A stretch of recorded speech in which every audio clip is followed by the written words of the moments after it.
Bankrupt, junk your non-performing assets.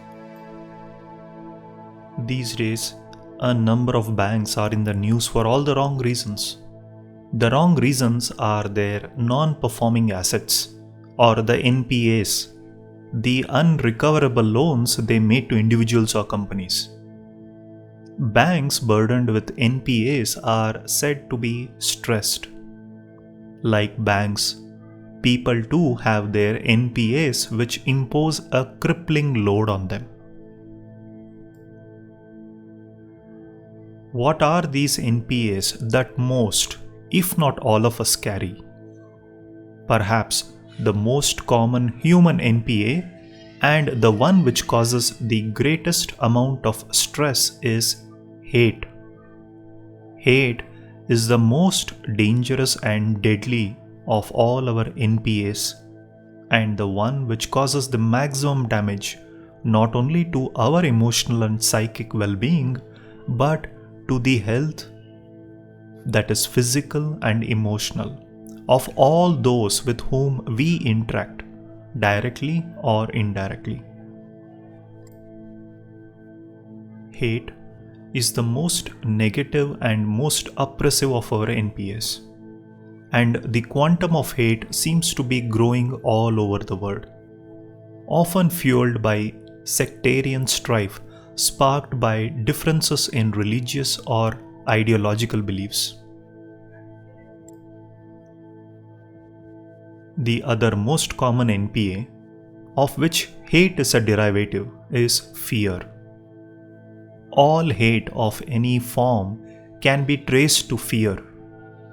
I hate my enemies because I am afraid of them. I hate your practices, religious or political, or even dietary, because I fear that they will overcome and supplant my beliefs and practices. If hate is linked to fear, fear can be linked to possessiveness.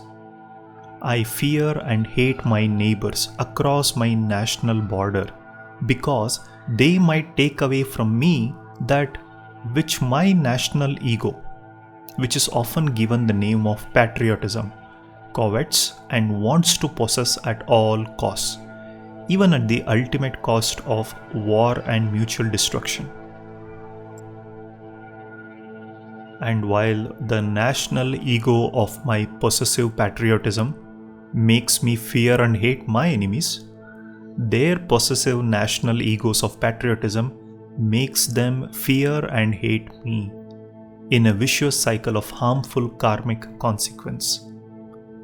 Possessiveness, fear, and hate give rise to the NPA of anger and aggression, which sparks violent confrontation, physical or verbal, between conflicting concepts of nationhood or of political, cultural, or religious convictions.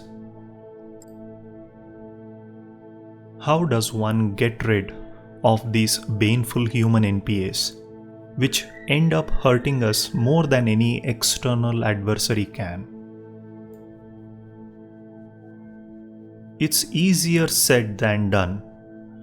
For all these hurtful NPAs spring from the fundamental NPA of a discrete individual ego, which is not just separate from, but is at antagonistic variance with all other beings, with whom it must ceaselessly and relentlessly compete in order to ensure its own survival.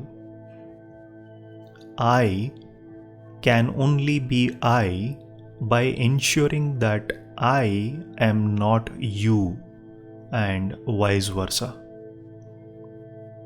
The I, which is not you, is the most persistent of all our NPAs, and the one most difficult to write off. Getting rid of the I, which is not you, can take a lifetime of effort, and even that might not be enough. The first step towards this distant goal is to consciously try to see things from not your own perspective, but from that of others.